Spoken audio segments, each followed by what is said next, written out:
Good evening, ladies and gentlemen. It is now 5:30 p.m. Welcome to the Planning and Zoning Work Session of Monday, October 7th, 2024.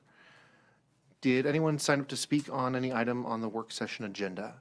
No one signed up. Please proceed. All right, thank you. All right, is there any additional report in regards to the council meeting decisions from September 12th and October 3rd, besides what we had in our packets? Yeah, you have at your place a updated, or not updated, you have the October 3rd results. So those weren't obviously available on October 2nd. So now you have them. So Okay, great, thank you. All right, well then let's review the public hearing items for this evening. Okay. Oh, 1 second. Okay. Commissioner Lightfoot? Yeah, I'd like to point out that our October 3rd, on the meeting we had on September 30th for the card room ordinance, that the city did modify it from 1,500 square feet to 500 square feet maximum. Yep. Okay, great, thank you. All right. Okay, for your consent agenda, you have the approval of the Planning and Zoning Commission minutes. You have two plats for approval that are listed on the agenda. One of the plats is on disapproval, which is item number 6, is actually get ready for approval. So your consent agenda will be approving items 2, 3, 4, and 6. And then you will have disapproval for 5, 7, and 8. And be happy to answer any questions that you have. Doesn't look like any questions. Okay. In that case, we'll go to the first zoning case. J.C. Ray?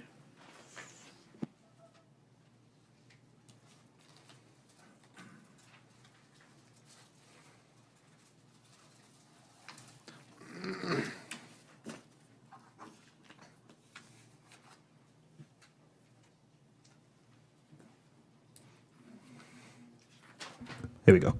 Good evening, Commissioners. Jason Gillis, planner, today presenting zoning case 2024-239ZC.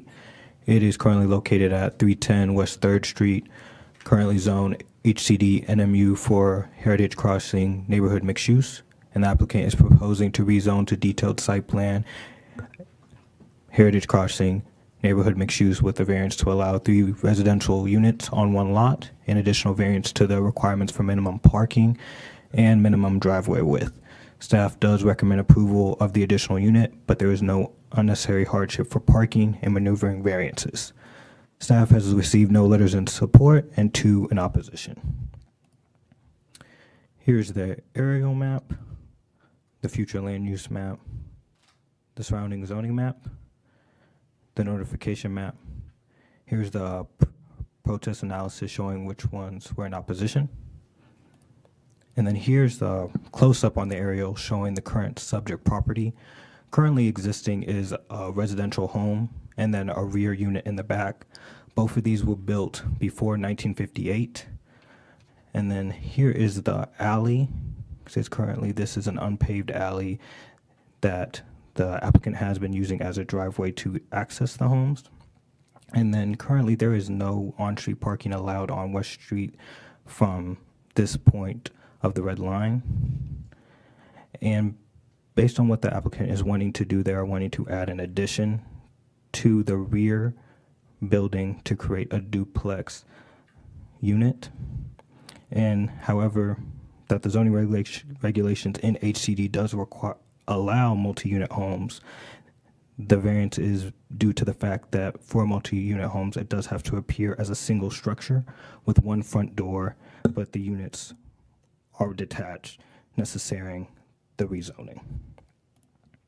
Here is the site plan to show the variances. So the first variance being for the 1 single family structure plus the 1 duplex structure. And then the required parking is 2 spaces per dwelling unit. Now the existing homes were, since they were built in before 1950, only required 1 parking space, but since this is a rezoning, everything has to be brought up to code, which is requiring the 6 spaces. They are providing 4, which is a variance of 2 parking spaces. Due to the alley kind of shown in the aerial.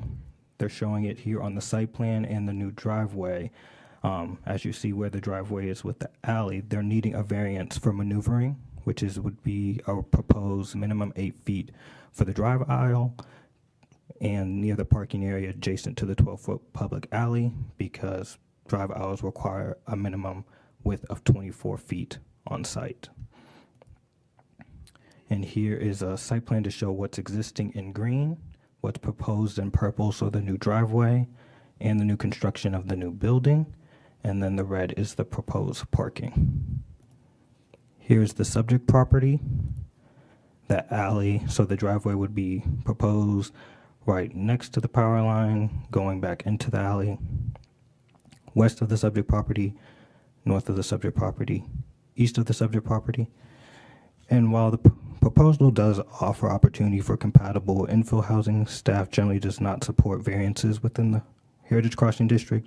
Despite this, staff does believe the proposal for the residential use does support, but does not see no undue hardship necessary for the parking variance. So staff can recommend approval for the proposed use, but no undue hardship for granting of parking-related variances, and I'd be happy to answer any questions for this case. Any questions? Yeah, so are they connecting the two buildings? Yes, so the two buildings in the rear will be connected. That's what they're proposing, so it's gonna still be one Yes. building. They're just adding 2 bedrooms and 2 baths. Yes, but it's going to be 2 separate structures, but they're just connected. Which it already is 2 separate structures. So so that part's staying the same. It's just the size of the second structure.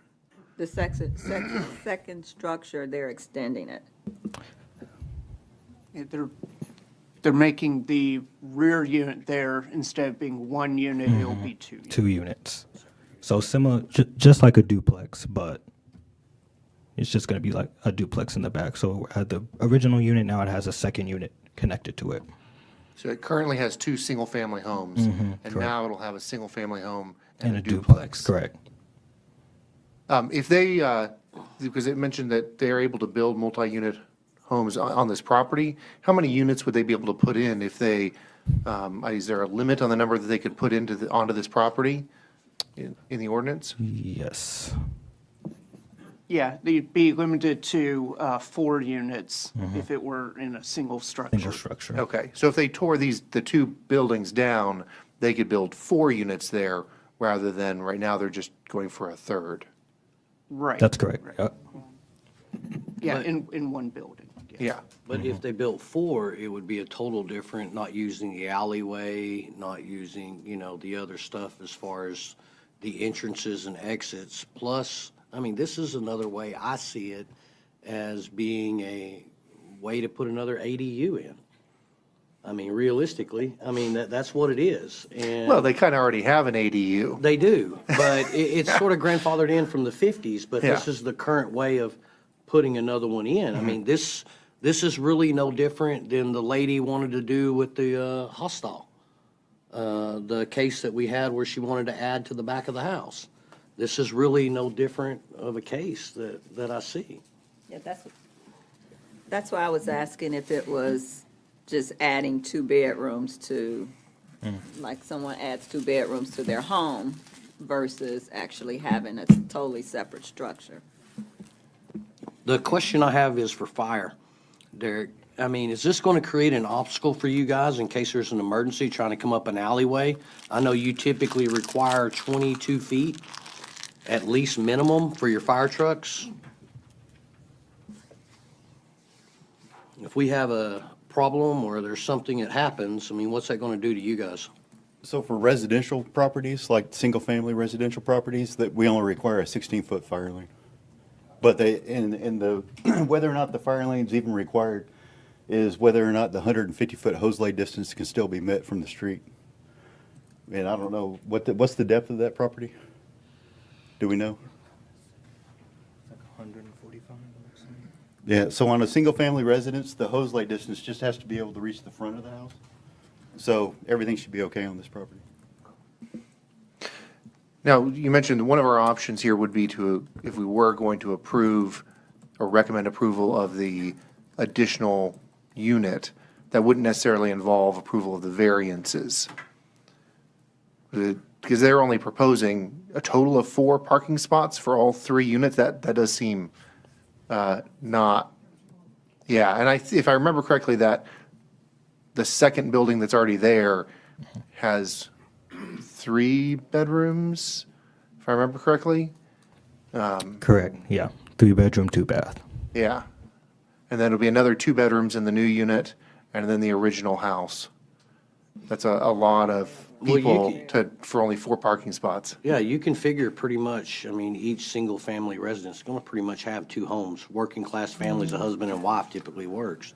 So there's going to be 2 cars at least minimum per there. So, I mean, we're still shy a couple of parking spaces. Yeah, no, yeah, I don't, Yeah. the parking doesn't make sense to me. I don't see the variance making sense on this. Maybe they can explain it better some way that it does, but I'm not seeing it right now. But the other thing that they're wanting a variance on, and I didn't quite understand what it is that they're asking for, or can you Yeah. explain that a little bit Yeah, more? so it's for the maneuvering. So with the parking design, there is a requirement for the drive aisle to be 24 feet in width. And the way the driveway goes, it decreases closer to where the parking is, and they're having to use the alley to maneuver to get the cars out. So that's what it's for the variance for. All right. Now, would they have been able to set it up where it was just a alleyway access without that driveway? 'Cause, I mean, we have lots of rear access homes. So from my understanding, not the way the code was written for it just to be used as that alley, because they still need the driveway for the parking, because they can't park in the alley and all those things. So they would still need the complete driveway. It's because of the width of the alley.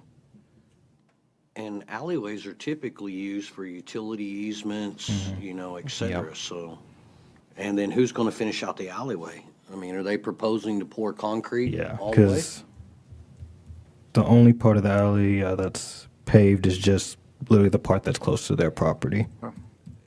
And by city code, or by city, you know, building inspections and stuff, you're supposed to have, you know, Yeah, the Approved parking paving and spots everything seemed else. pretty narrow. Like, it didn't seem like very many spots altogether.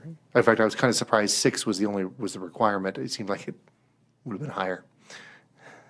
And usually it would be, that's just because of HCD requirements. Okay. All right.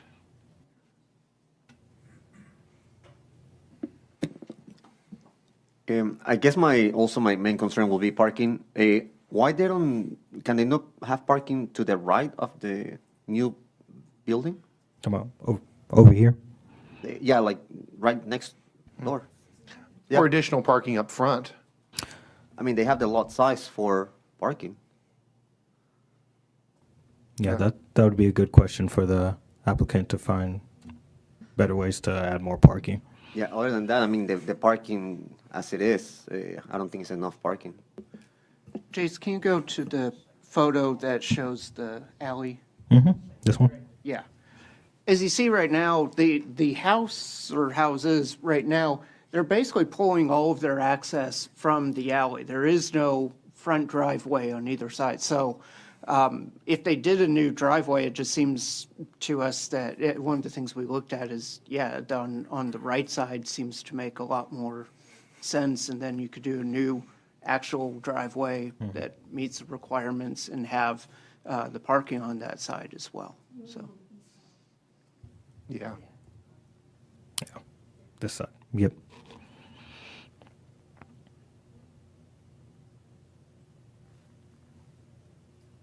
Any other questions? No? All right, thank you very much.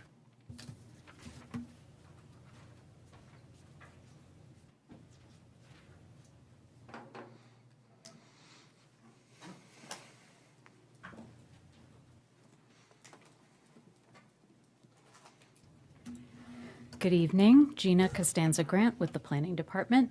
The next case is still go back to that old numbering, 2024-251-ZC, located at 5250 North O'Connor Boulevard, Suite 144. They are requesting to rezone from urban business overlay and TOD, or transit-oriented development, to urban business overlay and SP1 RAB, or a detailed site plan for a restaurant with the accessory sale of alcoholic beverages for on-premise consumption. The staff is recommending approval, and we have not received any forms in favor or in opposition. This is an aerial of the property under consideration. It is located in the Gables Water Street mixed-use development. And that's the surrounding zoning map, notification map, and the site plan. The area highlighted in green is the Brunchin restaurant that's located within one of the lease spaces in the center. It's on the ground floor. They are proposing the addition of alcoholic beverage sales for their restaurant. They are having a capacity of 112 seats. That includes indoor and a small covered outdoor area. In the TOD district, because it is a mixed-use district, parking for restaurants is calculated a little differently. At one space for 150 square feet of gross floor area, they are requiring 27 parking spaces, and those will be provided from the shared parking throughout the center. Also, restaurants in the urban business overlay are permitted to sell a slightly higher percentage of gross alcohol sales to food sales. In other areas of the city, it is normally 40% of gross food sales to 60% of gross alcohol sales. And in the urban business overlay, it is 30% for gross food sales and 70% for gross alcohol sales. That being said, the applicant did state in their letter that they do not anticipate any revenue from alcohol sales to exceed 45%. Also, in the urban business overlay, the distance from protected uses does not apply. As you could imagine, that would be very hard to do in a mixed-use district. Also, that being said, there are no religious facilities, schools, or hospitals within that 300-foot area of the subject property. Since the development is consistent with the comp plan, the Unified Development Code, and doesn't require any variances, staff is in support of the request. This is a photo from one of the main drives into the center. And the yellow arrow is pointing to the lease space where the restaurant is located. They are actually already open. This is a closer in picture. And this is looking to the west of the subject property and back on the site plan. So I am happy to answer any questions that you all may have. Any questions? What's TOD district? Transit-oriented development. It is the district that, like Las Colinas, where they're located within a certain distance from a DART station. Thank you. Any other questions? No? Great, thank you very much. Okay.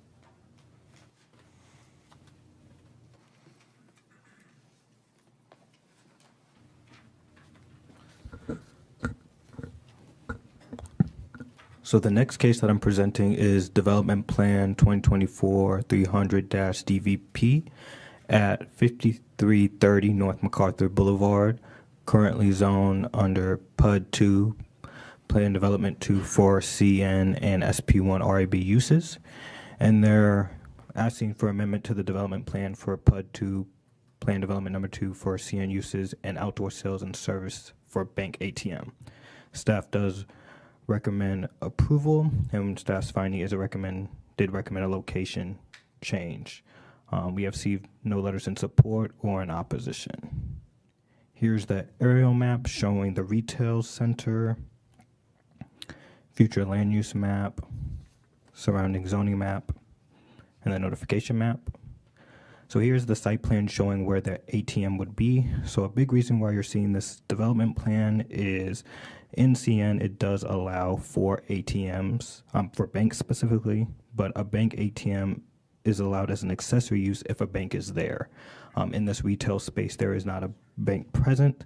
So, however, no bank tenant is in the shopping center as such that this would be a standalone ATM, making it a principal use with outside sales. And this is what creates it not being permitted in the Unified Development Code, needing the development plan to be able to have it as a primary use. Here's the applicant's photo rendering showing where it would be. So it would take up 2 parking spaces, and they would be putting in 1 handicap space with the ATM being here. Here's a walk-up ATM to see the specs of how it would look. And then staff does have no issues with the proposed ATM, but did have a recommendation of possibly suggesting a different location for where it's located, just based on entranceway and the different parking lots location, to see it better suggested more northern of the property. So here's the proposed location. This is what staff suggested as possibly a better location. But again, that is just a recommendation from staff. Here's the subject property from the street. Here's the subject property and ATM location of where they propose. Here it is again, west to North MacArthur. And then here's the suggested location facing southwest from staff. And then here's that suggested location facing east. And then here's the site plan again. As said it before, staff does recommend approval for the ATM, but we do have a recommendation of possibly moving the ATM spot, but with whatever P&Z or council supports, we are fine with the current request as is, and I'd be happy to answer any questions. Mr. Chairman, if I could just jump in one second, because it's a little bit of an unusual kind of thing for us. We do recommend approval, even if it's at the proposed location.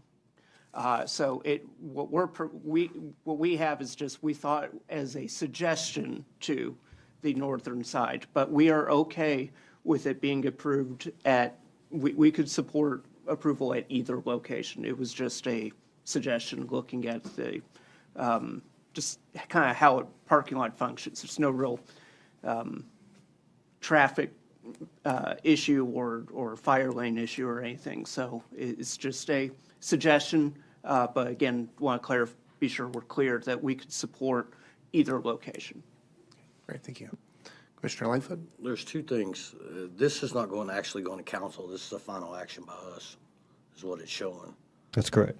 So second thing is the picture you showed, the walk-up ATM, is it going to be nobody's going to drive up to it? It's just a walk-up. It's strictly going to be walk-up? Correct. Okay. So when I was looking at this, I thought there was a certain amount of wisdom to an ATM being an accessory use, because there would be a branch there that was responsible for the ATM. And I know when I see this location and an ATM, I think of, there's a certain amount crime risk and a certain amount of attractiveness to just a standalone ATM in a very tucked away corner of a parking lot. So I didn't really see a good reason to depart from the existing regulations, which is this should be an accessory to some kind of branch or bank. But, Daniel, there's one on O'Connor. It was on, you just need to bring it closer to you. There's a standalone on O'Connor, where the Peeps is at? But that's near the street? That's public and very visible, Yeah. which would be, I don't know. Yeah, I see what you're saying My now, view that would be this very one different. this one is off. It's kind of back in the parking lot, so I see your point there. I was just wondering, it just seems like to me it's gonna take up more than 2 parking spaces, so what's gonna be the impact to the other restaurants and stuff that use that parking lot already? Yeah, so based on the 2 parking spots everyone is still meeting their parking requirements. So it wouldn't create a parking issue, but it would be something if someone later wanted to come in that they couldn't go over their parking requirements. But right now they would still stay under their required parking for the entire site, which is around 213. It just looked like those 2 parking spaces is not big enough for the picture. Yeah. I don't know if you have the exact dimensions that show that it's gonna just take those 2 parking spaces. So you can see it in the site plan a little bit up close, showing those are the 2 parking spaces, and then they have a hash parking spot, and then the handicap spot. On our vote on this, if we vote to approve it, are they able to choose which one of those locations, or are they then set with whichever one if we approved, whichever one we approved? You could, ideally, you would say which one. You could leave it up to the applicant. You could make your motion that way. Okay. You have latitude here. Okay. I'd like to just make a few comments. Quite often, financial institution ATMs are no longer managed or operated by a bank. They're outsourced to service providers. So you will find a separate location often for ATMs. I personally like this, the kiosk approach with an enclosed building around the ATM.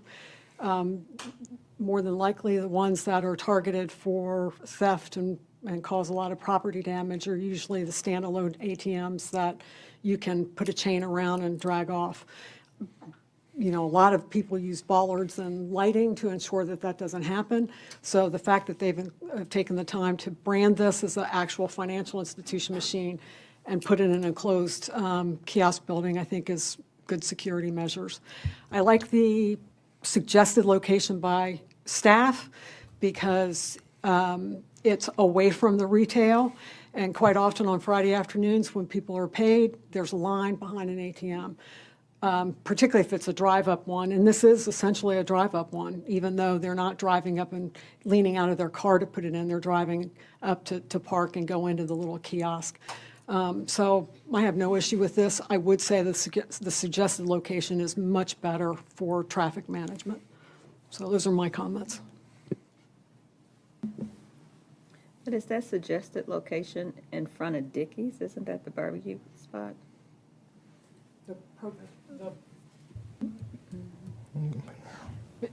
Based on the Right here. site plan, I mean. Oh, it's back yeah, away. yeah, That's back. Yeah. Okay.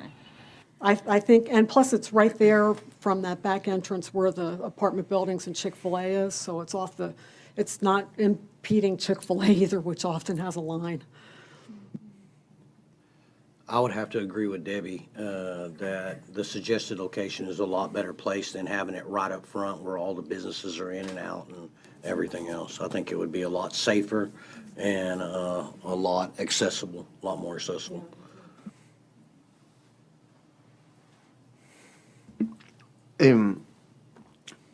Any reasoning as to why they don't do it in their location?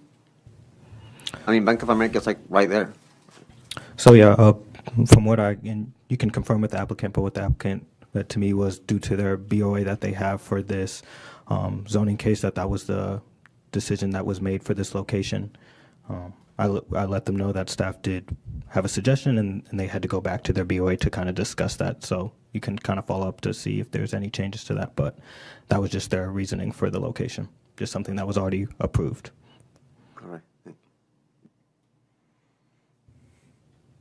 So they didn't indicate that they had some business reason why it was a particular advantage to be? Yeah, it was but just that's- more of a board of adjustment based on their own team that made that decision.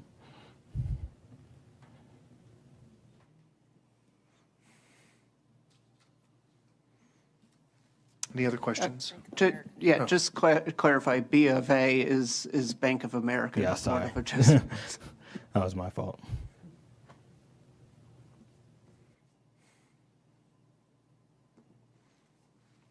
All right, that looks like that's it. Thank you.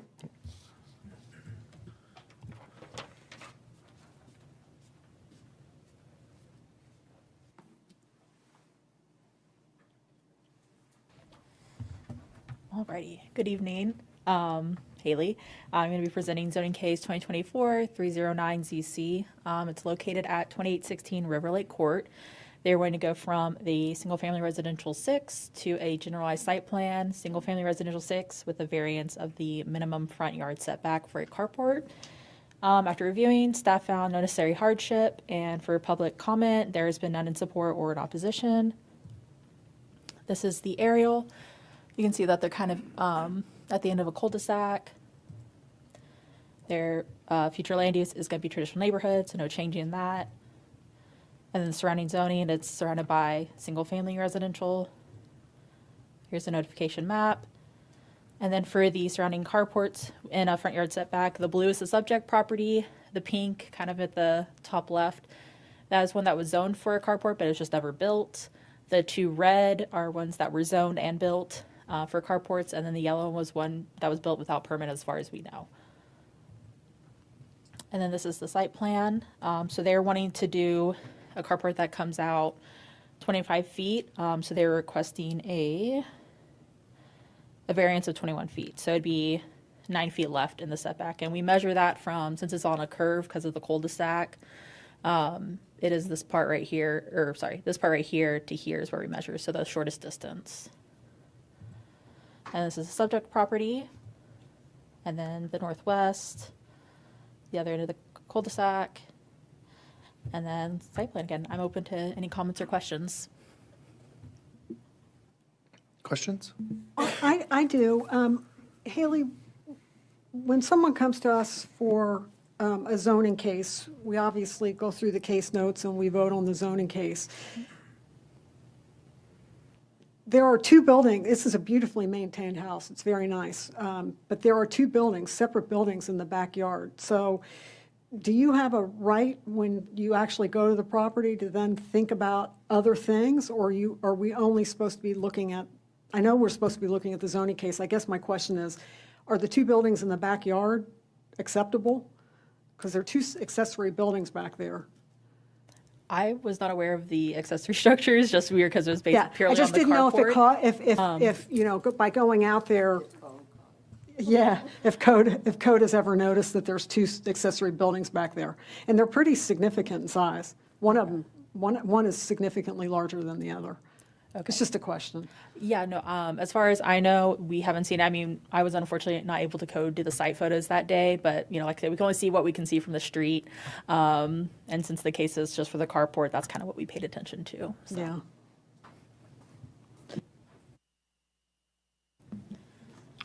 You know, when we see these carports come to us, we look at them, we evaluate them, we send them to city council. City council typically, if it's under 10 feet, they don't even consider it or look at it.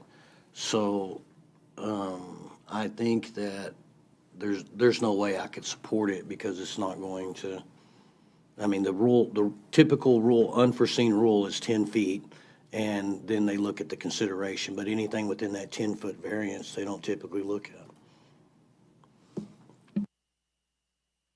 Sorry, I got confused what you just said. Yeah, Can I don't you either. repeat Do you it? mean they don't approve it? The carport that's being proposed would come out pretty close to the curb. There wouldn't be much of the driveway left. It's covering the vast majority of the driveway, and it would be less than 10 feet left of the driveway. It would be on the shorter side. So on here, it'd be 9 feet. Here it would be larger, but for the sake of, you know, since the cul-de-sac, we take the shortest end. So right here. And yes, Debbie, to clarify that, they typically don't approve them if they're under 10 feet.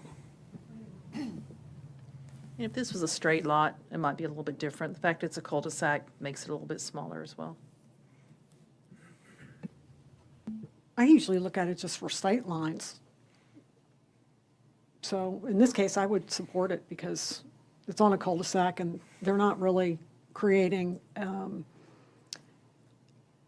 a very intrusive sight line compared to the other lots that are because it's on a curve, if that makes sense. I think the 10-foot that they were talking about going back, it didn't really result in an intrusiveness on it. It was more like when the city comes in and has roads, sidewalks, et cetera, if it's too close, it typically, you end up with a lot of problems. And we have a project going now off of Carroll Street here in Irving, and they have ran across this because people had put up carports, and now they can't do the sidewalk, they can't do the approaches, and they're having to tear carports off of houses to be able to get the proper driveway slopes and percentages for ADA, et cetera, as they're upgrading the roads. So I think that's what part of that problem is as far as the distance. It's not really an eyesore or blockage. It's more infrastructure problems that we run into in the future.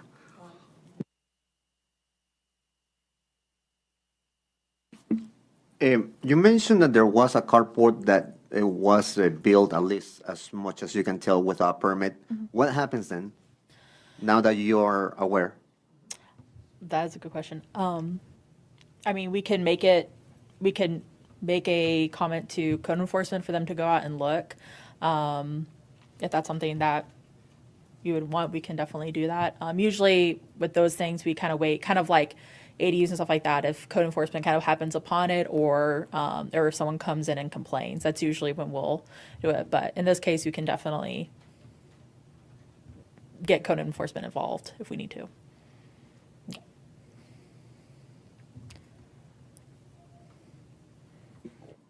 Any other questions? No? Great, thank you. Right.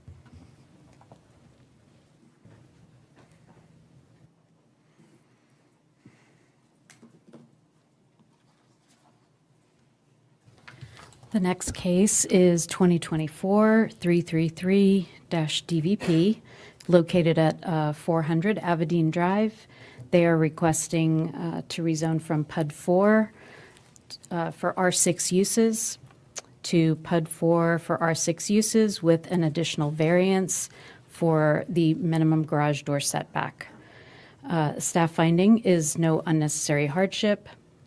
We did receive one letter in support. It is from the couple who is purchasing the lot, or who has purchased the lot, and none in opposition. This is an aerial view of the property under consideration. This is the future land use map, surrounding zoning map, the notification map, and the site plan. You can see in the area circled in purple in the upper left corner, the distance from the garage door to the property line being 22 feet as opposed to the required 25. We did get comments from all of the departments, and none of them have any objections to this request. As far as traffic and transportation, they do note that since the request for the 22-foot setback is from a private street, they have no comment. Also, the Planning Commission is the final action on this case. It is not required to go to the City Council. And we'll go through the site photos. This is looking towards what would be the front lot of the property. This is looking to the northwest, looking to the southeast. You can see the subdivision is very new. This is one of the first homes being constructed. They do also maintain in their letter of intent that they are going to be providing this circle driveway at the bottom left-hand corner you can see on the drawing, and they maintain that that will alleviate the need for additional parking. So I am happy to answer any questions that you all might have. I have one quick question. On the circular drive part, would they be bound to put that in? No. So that's just, they're saying that's what they have in mind at this point, Yes. but they could take that out. Correct. Okay. My concern is if you get a full-size truck and basically it's sticking out in, quote, the sidewalk. So that's my concern about shortening it. 3 feet makes a big difference on a full-size vehicle, a Tahoe or anything. I mean, they're 18 to 20 feet long. And that's my biggest concern with shortening it down. I think 25 is the minimum as far as what we're pushing, and trying to pull an extra 3 feet, it's going to leave the vehicle sticking out on the sidewalk. And this looks like a community you're going to be walking around quite a bit on the sidewalk.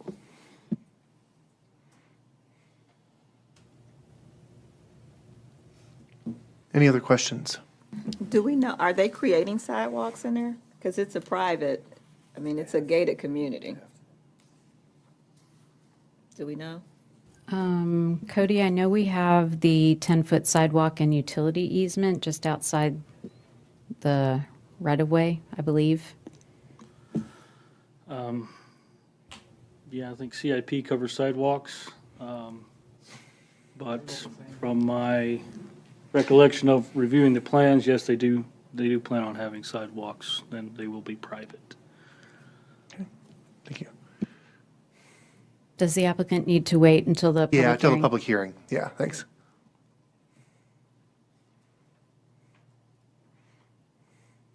Any other questions? Okay. All right, thank you very much.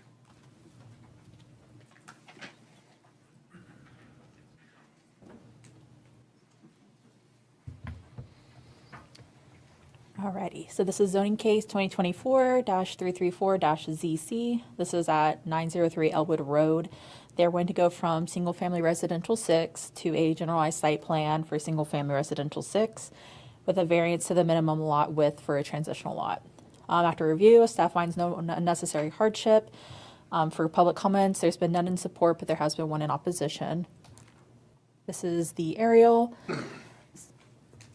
This is the future land use, so it'll be continue to be a traditional neighborhood. It's surrounded by residential, single and multifamily. Notification map. And then this is where the opposition came from, so kind of like a little bit across the street, down the road a little bit. And this is the site plan, so basically what they're wanting to do is split one lot into two, so they can have two separate single family residential on each lot. They're asking for a variance of 1.37 feet per lot, because from the neighborhood, the lot compatibility, we had it at 51.37, and they came in initially to plat to do the two lots, but because of that, they needed to ask a variance of the 1 foot and 1.37 feet on each of the lots, the proposed lots. And this is the subject property, and this is a little further out. Then west, we got single-family residential. To the east, another single-family residential. And this is kind of as if you're at the property looking across the street. And then I'm open to any comments or questions. Any questions?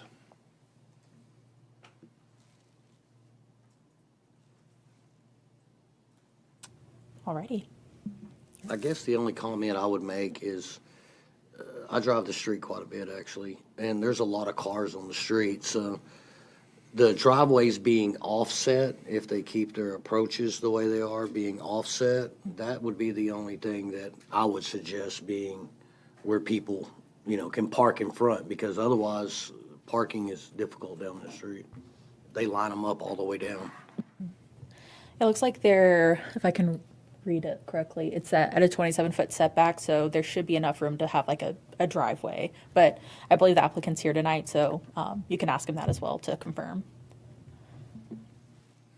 I guess I'll make a comment too. When these kinds of cases have come before us, I find it pretty compelling the neighborhood compatibility regulation and just respecting the integrity of the neighborhood. So that's certainly weighing heavy on how I view this. Keep in mind on this one, Terry Penn, Key Life Homes, he built a bunch of the houses in there, and he did this already towards the end of Elwood and English. So they come in and they modified a lot of the lots already on this, right by this area, and he built houses there years and years and years and years ago.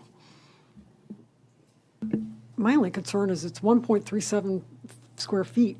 If he modifies his plan ever so slightly, he doesn't even have to have a P and Z case. It's 1.37 feet in the width. So since it's 100 feet, he's trying to do 50 and 50, which would normally comply with R6. It's just because of the residential lot compatibility, it's technically 51.37 feet. So that's the 1.37 on each side. And to your comment, Daniel, this place here used to have a mobile home on it. There was a mobile home here for years, deteriorated, that just sat there trying to figure out what they were going to do with it. So it would definitely be an improvement to the neighborhood. Yeah, but, well, there's a lot you can do with a lot. But you can't, once you split up a lot into two tiny lots, you're not going back, so. So how does the neighborhood conform with these size lots? I mean, are you able to tell that? I mean, how many lots this size are on that street? Well, that's how we kind of do the calculation, is basically where the proposed lot is. We go on either side, 3 lots.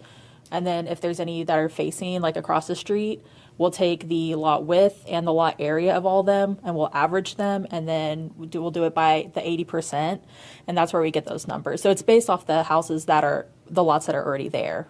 I think part of his question may have been, or maybe I may be misstating it. I'm sorry. Are there other lots that are the 50 feet, that are 50 feet or Yeah. less? That's, I believe so. I Yeah. was guessing there must be for it to end up with an average of 51.37. Some are big. Yeah. So And we some have are these- even smaller. Yeah, so we Most- have these little, If you will look at the other side of English, most of them lots are big, all the way down. yeah, because it looks like this one is kind of the same size, but these look like they're definitely smaller besides this one. So I would say on that street, there's some that are about that size. It's the adjacent one on the east that basically threw the calculation over. Because that one, to your point, Commissioner, the other lots, for the most part, to the west were divided, number of years ago. They were all pretty much like what you see originally on the east side of Nursery. They were kind of that configuration once upon a time, but then over the years, most of it's gone that way. The thing that blew the calculations was the one adjacent to the east side. So otherwise, he would have met that 50-foot criteria. Okay. perfect, because I agree with Commissioner Denny about the conformity of the neighborhood, but this shows it well as well, so thank you. Any other questions? No? Great. Alrighty. All right, I think that's our last one on there. Are there any future agenda items that anybody wants to bring up? We need a raise. All right, well, you can take that up with the people who make that decision. All right, well then, the work session is adjourned at 6:19 PM. And we have a bit of a break before our evening session.